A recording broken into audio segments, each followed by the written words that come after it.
বেশি মানুষ একত্রিত হয়ে দোয়া করলে আল্লাহ তাআলা কিন্তু দোয়া কবুল করে থাকে। তো আমরা শেষ সময় যদি আমরা একটু লোকজন আশেপাশে যারা আছেন, আমরা যদি আসি মাহফিলের শেষ মোনাজাতের পূর্ব মুহূর্তে আমরা কিছু কথা শুনে আমরা মোনাজাতের দিকে যাবো ইনশাআল্লাহ। সেই লক্ষ্যে আমি প্রথমেই সবাইকে অনুরোধ করে নিলাম, যারা আশেপাশে আছেন আমি আশা করবো সকলে আসবেন। বাকি আল্লাহ পাক যাদেরকে কবুল করে তারা কিন্তু আসতে পারবেন, ঠিক না ঠিক? অনেকেই ছিলেন কোনো ওজন ছাড়াই চলে গেছেন, আবার অনেকে এখানে অনেক অসুস্থতা নিয়েও বসে আছেন, অনেক ঝামেলা রেখেও বসে আছেন। এটা কিন্তু আমার ইচ্ছায় নয়, ইচ্ছা মালিক আল্লাহ তাআলার ইচ্ছায় হয়েছে। যাদেরকে আল্লাহ তাআলা পছন্দ করেন, যাদেরকে আল্লাহ তাআলা চান, যাদেরকে আমি মাফ করে দিতে চাই, তাদেরকে একটা উসিলায় বাহানায় রেখে দিয়েছেন। যত আমল আমরা করে থাকি এই সমস্ত আমল কবুল হয় কিনা নিশ্চিত কোনো ওহী, নিশ্চিত কোনো মেসেজ আমাদের কাছে আসে না। কিন্তু দোয়া করলে যে আল্লাহ তাআলা কোনো দোয়া ফিরিয়ে দেন না, এটা কিন্তু আল্লাহ তাআলা আমাদেরকে আগে জানিয়ে দিয়েছেন। সুবহানাল্লাহ, দোয়া করলে এটা মিস নাই, এটা হবেই হবে। মুফাসসিরিন ইকরাম বলেন দোয়া কবুল হয় তিন ভাবে। বলেন কয় ভাবে? একটা হলো যে দোয়াটা আপনি করলেন সেটা যে উদ্দেশ্যে দোয়া করলেন, যে জিনিসটা চাইলেন সেটা সাথে সাথে পেয়ে যাবেন, এটা হলো দোয়া কবুল হওয়ার একটি লক্ষণ।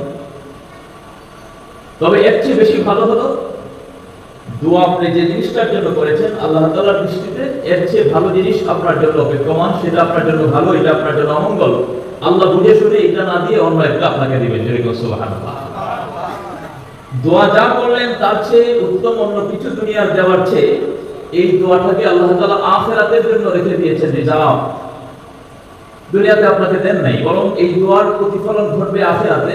এটা হলো সবচেয়ে উত্তম। সুবহানাল্লাহ, সুতরাং দোয়া করলে এটা আমাদের জন্য কোনো ধরনের কৃপণতার দরকার নেই, এক্ষেত্রে আমাদের কোনো লসের হিসাব নেই, বরং দোয়া যত করব তত আল্লাহ তাআলার কাছে আমরা নৈকট্য প্রাপ্ত বান্দা হতে পারবো। সুবহানাল্লাহ, আল্লাহ বলেন উদউনি আস্তাজিব লাকুম, হে আমার বান্দারা, আমি আল্লাহ রাব্বুল আলামিনের ইজ্জত ওয়াল জালাল, আমি তোমাদের রব। আওয়াজ দিয়া বলেন আমাদের রবকে, সবাই জুড়ে আওয়াজ দিয়া বলেন রবকে। এটা কিন্তু শুধু দুনিয়ার প্রশ্ন না, এই রবের প্রশ্ন আলমে আল্লাহের রূহের জগতে ছিল, আবার কবরে গেলেও রবের প্রশ্ন আছে না নাই? এই জন্য রব সম্পর্কে খুব সচেতন। এই জন্য আল্লাহ আয়াতে বলেন উদউনি আস্তাজিব লাকুম, হে আমার বান্দারা, আমি আল্লাহকে ডাকো, তোমার রবকে তুমি ডাকো। আমি আল্লাহ ওয়াদা করলাম তোমার ডাকে আমি আল্লাহ সাড়া দেব। যেটা করবেন না সুবহানাল্লাহ, আল্লাহকে একবার ডাক দিলে আল্লাহ বান্দার ডাকে 70 বার সাড়া দেন। এমন কোন মানুষ নাই। দুনিয়ার জমিনে সবচেয়ে মহব্বতের সবচেয়ে প্রিয় মানুষ হলো আপন সন্তানের আম্মা।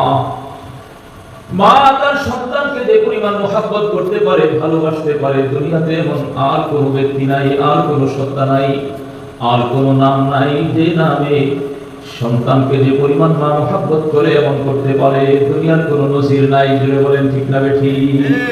সেই মাকে অনেক ক্ষেত্রে যখন সন্তান মা মা বলিয়া ডাকে, অনেক সময় মা উত্তর দিতে অনেক দেরি করে, বারবার বিরক্ত হয়ে যাওয়ার পরেও অনেক সময় দেরি করে। আল্লাহ রাব্বুল আলামিন বলেন, হে আমার বান্দারা শুনে রাখো, তোমার মা তোমাকে যে পরিমাণ ভালোবাসে তার চেয়ে কোটি কোটি কোটি গুণ বেশি মায়া মহব্বত ভালো আমি আল্লাহ বেশি বাসি তোমাকে। এই জন্য আমি আল্লাহকে যদি একবার আল্লাহ বলিয়া ডাক দাও, আমি আল্লাহ কমপক্ষে তোমার ডাকের 70 বার জবাব দিয়া থাকি। জুড়ে বলেন সুবহানাল্লাহ। এই জন্য আমার ভাইরা বন্ধুরা, এই কাসেমুল উলুম মাদ্রাসার মাহফিলের শেষ বৈঠকে বসেছি। ওয়াজ করার সময় এখন নাই, ওয়াজ আমি কোনো করব না। যে ওয়াজ করার নিয়ত করেছিলাম সেটা পরিবর্তন হয়ে গেছে। এখন শুধু আপনাদেরকে দিয়ে দোয়া করব। শেষ মোনাজাতের অপেক্ষায় আমরা অপেক্ষমান। আমরা শুধু আপনাদেরকে নিয়ে দুইটা কথা বলবার চাই। তার মধ্যে একটি কথা হলো, এই দুনিয়াতে আমরা এসেছি না কেউ আমাদেরকে পাঠিয়েছেন? জোরে বলেন, এসেছি না পাঠিয়েছেন? আমরা এই দুনিয়াতে কেউ আসতে পারি নাই, ইচ্ছা করে আসতে পারি নাই। আমাদেরকে এক সত্তা মালিক আল্লাহ আমাদেরকে পাঠিয়েছেন। আমার মাওলাই বলেন, হে আমার বান্দারা শোনো, আমি রব্বুল আলামিন তোমাদেরকে দুনিয়াতে পাঠিয়েছি। পাঠাইবার আগে আমি আল্লাহ তাআলা কয়েকটা জিনিস তোমার ভাগ্যের মধ্যে আমি লিখে দিয়েছি। কয়েকটা জিনিস আমি আল্লাহ সিদ্ধান্ত করেছি তোমাকে দুনিয়াতে পাঠাইবার 500 বছর পূর্বে। তার মধ্যে একটি বিষয় আমি আল্লাহ তাআলা নির্ধারণ করে দিয়েছি, দুনিয়ার জমিনে তুমি বান্দা কতদিন তুমি বসবাস করবে। আপনিও জানেন না, আমিও জানি না, দুনিয়ার কোনো ডাক্তার জানে না, কোনো কবিরাজ জানে না, চিকিৎসক জানে না কে কতদিন হায়াত দুনিয়াতে থাকবে, বেঁচে থাকবে। অনেক সময় ডাক্তারকে দেখা যায় অনেক মরণাপন্ন রোগী, যাকে বলা হয় অল্প সময় বাঁচতেও পারে, বাসায় নিয়ে যান। ডাক্তারখানা থেকে বাসায় নিয়ে যাওয়ার পর ডাক্তার যেভাবে বললো মনে হলো সপ্তাহখানিক বাঁচবে, ডাক্তার থেকে বিদায় হওয়ার পরে লোকটা কয়েক বছর পর্যন্ত জীবিত থাকে। নজির তুলে বলেন আছে না?